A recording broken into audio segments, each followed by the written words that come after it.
Coast Guard Amerika baru aja membajak kapal tanker minyak punya Rusia. Yes, literally disita di tengah laut. Dan respon Rusia, mereka nggak cuma kirim surat protes. Mereka ngomongin soal torpedo dan nuklir. Shit just got real. Jadi, gini ceritanya. Ada kapal tanker namanya Marinera. Isinya jutaan barel minyak selundupan dari Venezuela. Ingat ya, Venezuela rezimnya baru aja kolaps disikat Amerika. Nah, kapal ini tadinya namanya Bella 1 atau Bella One. Pas lagi dikejar sama kapal perang Amerika, kru kapal ini panik. Di tengah laut, mereka ganti nama kapal pakai cat gitu ya. Terus mereka ngecat bendera Rusia di lambung kapal. Manual, pakai kuas gitu. Logika mereka, kalau kita jadi kapal Rusia, Amerika nggak bakal berani nembak. Well, spoiler alert, mereka nggak peduli. Pasukan Amerika tetap naik, sita kapal dan bawa krunya. Alasannya, kapal itu dianggap stateless, alias nggak punya negara karena ganti bendera seenak jidat. Sekarang bagian seremnya, Moskow furious. Salah satu petinggi parlemen Rusia, Alexei Zuravlev, itu langsung ngegas. Dia bilang ini pembajakan. Dan karena kapal itu katanya berbendera Rusia, itu sama aja nyerang tanah air Rusia.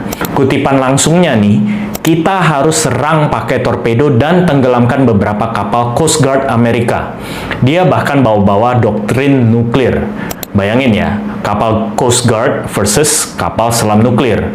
Kalau satu torpedo lepas, Black Swan event yang kita takutin selama ini bisa kejadian. Terus apa hubungannya sama portfolio kita? Dengerin baik-baik. Pertama, kapal-kapal Shadow Fleet kayak gini biasanya transaksinya nggak pakai SWIFT. Mereka pakai apa? USDT. Minyak Venezuela dan Rusia itu salah satu use case terbesar kripto di dunia nyata buat cross-border payment. Yang kedua, ada rumor intelijen kalau rezim Venezuela yang baru jatuh ini punya simpanan Bitcoin puluhan miliar dolar. Kalau Amerika sita aset itu, supply shock bisa gila-gilaan. Yang ketiga, geopolitical tension sama dengan volatilitas. Kalau tensi di Atlantik makin panas, harga minyak naik, inflasi naik, the Fed pusing. Aset beresiko kayak kripto biasanya dump dulu, baru pump kenceng. Jadi, apakah ini waktunya panic selling atau waktunya serok pas fear lagi tinggi? Satu hal yang pasti, dunia lagi nggak baik-baik aja.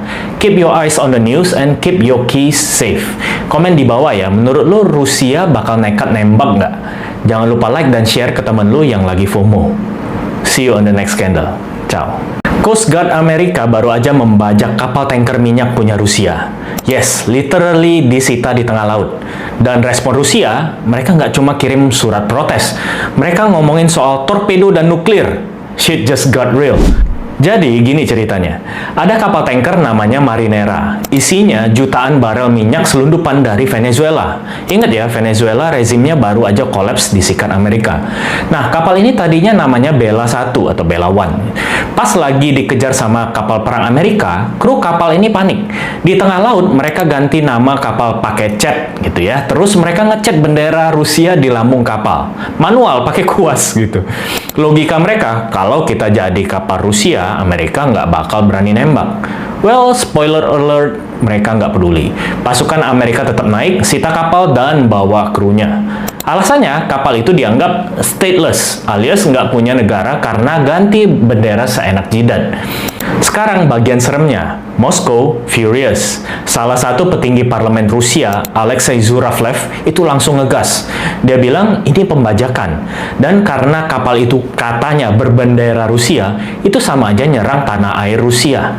Kutipan langsungnya nih, kita harus serang pakai torpedo dan tenggelamkan beberapa kapal Coast Guard Amerika. Dia bahkan bawa-bawa doktrin nuklir. Bayangin ya, kapal Coast Guard versus kapal selam nuklir. Kalau satu torpedo lepas, Black Swan event yang kita takutin selama ini bisa kejadian. Terus apa hubungannya sama portfolio kita? Dengerin baik-baik.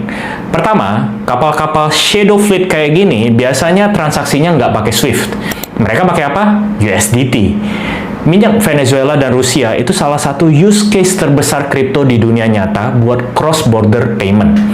Yang kedua, ada rumor intelijen kalau rezim Venezuela yang baru jatuh ini punya simpanan Bitcoin puluhan miliar dolar. Kalau Amerika sita aset itu, supply shock bisa gila-gilaan. Yang ketiga, geopolitical tension sama dengan volatilitas. Kalau tensi di Atlantik makin panas, harga minyak naik, inflasi naik, the Fed pusing. Aset beresiko kayak kripto biasanya dump dulu baru pump kenceng. Jadi, apakah ini waktunya panic selling atau waktunya serok pas fear lagi tinggi? Satu hal yang pasti, dunia lagi nggak baik-baik aja. Keep your eyes on the news and keep your keys safe. Komen di bawah ya, menurut lo Rusia bakal nekat nembak nggak? Jangan lupa like dan share ke temen lo yang lagi FOMO. See you on the next scandal. Ciao.